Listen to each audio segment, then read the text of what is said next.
What's the crack, guys? This is Mark here from Retrophonic Media, and today I'm going to show you how to use samples in order to create hip-hop beats. This is a technique that pioneered the sound of hip-hop way back in the day. Originally, producers would find a break from old vinyl records and loop them in order for people to freestyle over them. And this has since evolved into the digital era where you can literally sample anything. As always, this is quick and simple, so let's get it done. So the most simple way of sampling something is basically dragging a full loop into a project and then having the drums go along with that at the same speed.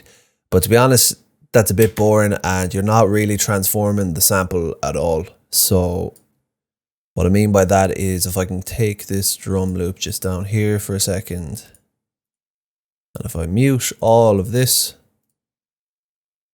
essentially if I had this sample here, which I have chosen to use in this track,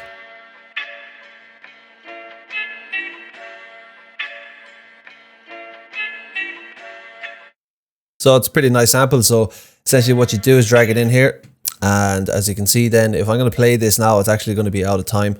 So this is 4 bars here of one phrase of drums, and it's going into the second 4 bars you can see here. But if we look at the sample now, it's about 5.5 bars long, which I can tell by looking at it, it's obviously not going to work. It's just a complete mess and it sounds absolutely terrible. So what you need to do is resize your sample so that it fits to match exactly 4 beats of drums, or maybe 2, whatever, as long as it's an even number. It can't be 5, it can't be 7 or anything like that, as long as we're working in a 4/4 time signature. So to do this, you need to make sure the stretch is clicked on up here, and then you click on this little magnet icon, I suppose, and then you click on none. And then if you zoom in all the way, you can now drag this and it's going to change the sample. And you can see there, I have it exactly in time. And then you just click this back onto line and you can leave stretch on again. And now what that has done is it has transformed the length of the sample to be perfectly 4 bars. So if I play it now, hopefully it should work.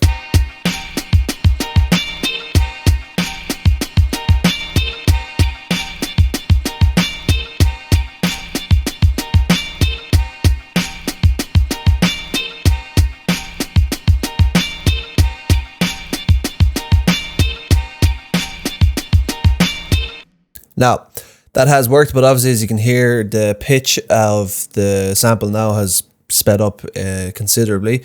So like I said earlier on, this is a way of doing or using samples in hip-hop production, but to be honest, you're not really transforming the sample and you're essentially just taking somebody else's work and putting it into your track and just looping it. So there is better ways of doing this, which I will show you now. So when you're opening a sample inside of Fruity Loops, you get a few options when if you right click on it.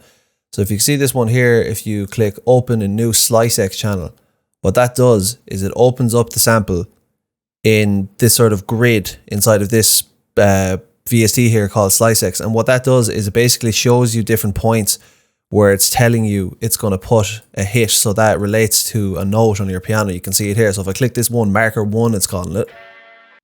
It's only that bit.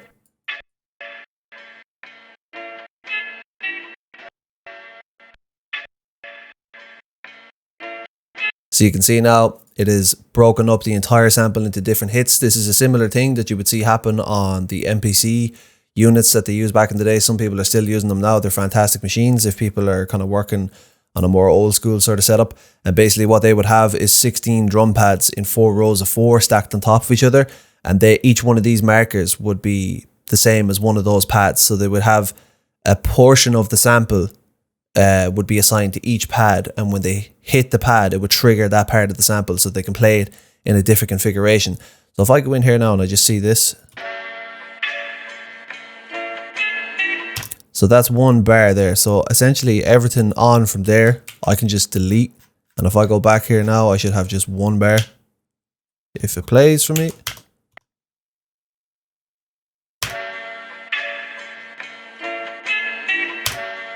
So we have 9 markers at the moment. So what I'm going to do is I'm going to delete this one, delete that one, delete that, get rid of that as well. So I can see here, if you look at the waveform, you can actually see there's 5, I don't know what you'd call them, significant moments in the waveform itself. So you can see 1, 2, 3, 4, and 5. So 1, 2, 3, 4, 5. Very easy to see them broken up there. And essentially then if you were to come to a new pattern and you were going to play around with this, you have these 5 markers now. And what this allows you to do is create a new kind of sequence of the sample, so it's not playing directly as it was before. You can chop it up and play in whatever way you want. So I could do something like...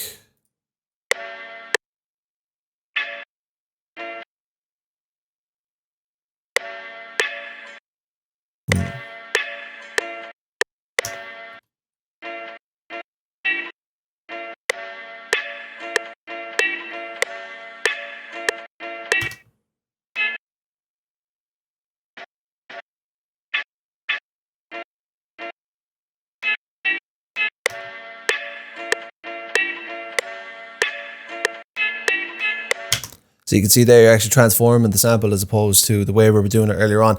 And you're actually not changing the pitch of the original sample. So if I go back again and we listen to what we had inside of here, you will see that the speed of this, or the pitch, and is significantly different. I actually have 2 samples playing at the same time. 1 second there now. I think I have one here from earlier on. So if I get that out of there, messy stuff.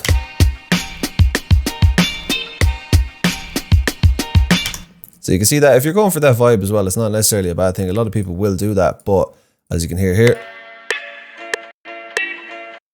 this is closer to, or it is exactly what the original sample sound like. So once you have stuff like that done, you can basically bring it into the beat itself, and you can see here, what I like to do is I'll lead in with the sample itself in that chopped up style, and then once it gets into the verse, I'll kind of cut it.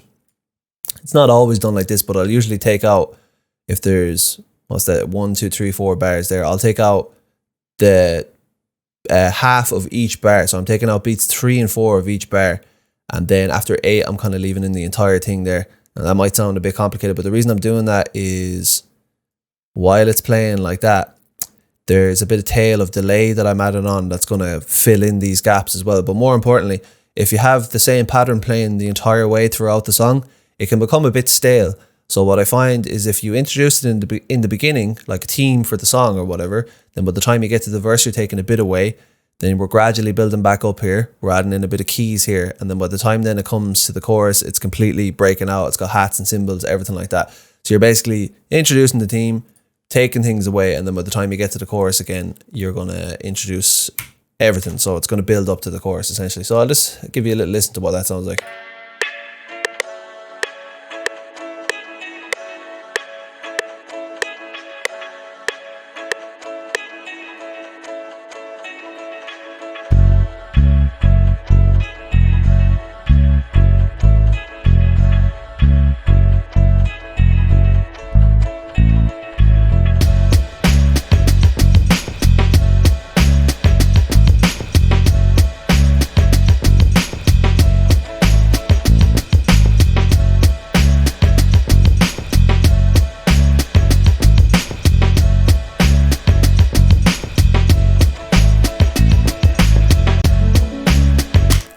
Yeah, so we're getting a bit ahead of ourselves there, but essentially once you get into the verse again, there's this drum pattern that's playing here. I can let you hear that on its own. Just come here.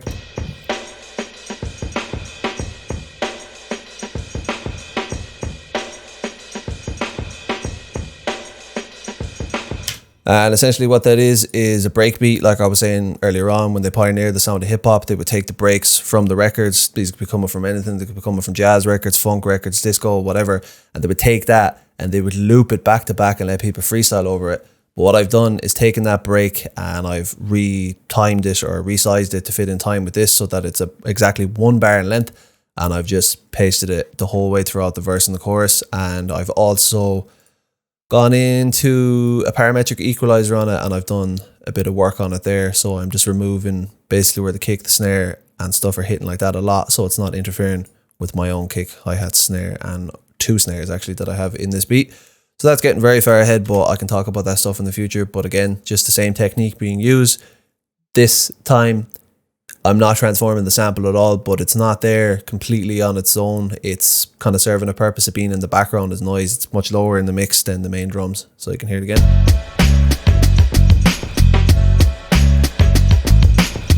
It's just a bit of noise in the background, yeah. But this is a pretty simple explanation of how this is done, and there are definitely various methods in which it can be done. I'll create further videos breaking down exactly how I created this beat in its entirety. But thanks very much for watching, and if you have any recommendations for any topics you would like to see me cover, please let me know in the comment section below, and also make sure please to like, comment and subscribe for more, and you can make contact with me at retrophonicmedia.com.